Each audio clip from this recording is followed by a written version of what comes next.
Welcome to Luca is a Billionaire, where the only thing I invest in is your answers. Start by parking your car in a shaded, ventilated area to avoid cleaning damage. Remove loose items and vacuum seats and crevices to clear debris. Inspect the dashboard under a bright inspection light for cracks, sun fade, and surface grime. Gather supplies now: soft microfiber towels, soft bristled brush, mild pH-neutral cleaner, plastic-safe restorer, and Paintera Euro Straight S tape. Test any cleaner on a hidden panel before full application to ensure color stability. Keep water in a spray bottle and cotton swabs for small. Start cleaning using a soft brush and vacuum to remove dust from vents and seams.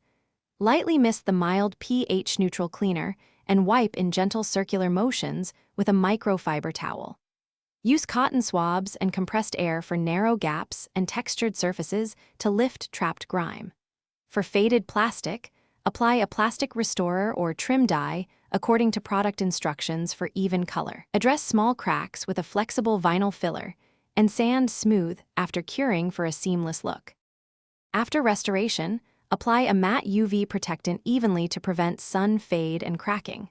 Avoid silicone shine products because they attract dust and produce an unnatural glossy look. Use a soft towel to buff any excess protectant until the finish appears uniform and natural. Replace torn trim or install a dash cover if extensive damage remains to improve aesthetics quickly. Schedule light maintenance monthly and a deep clean every 6 months to preserve the refreshed appearance and maximize. Thanks for watching and please subscribe. It's the best investment you'll ever make.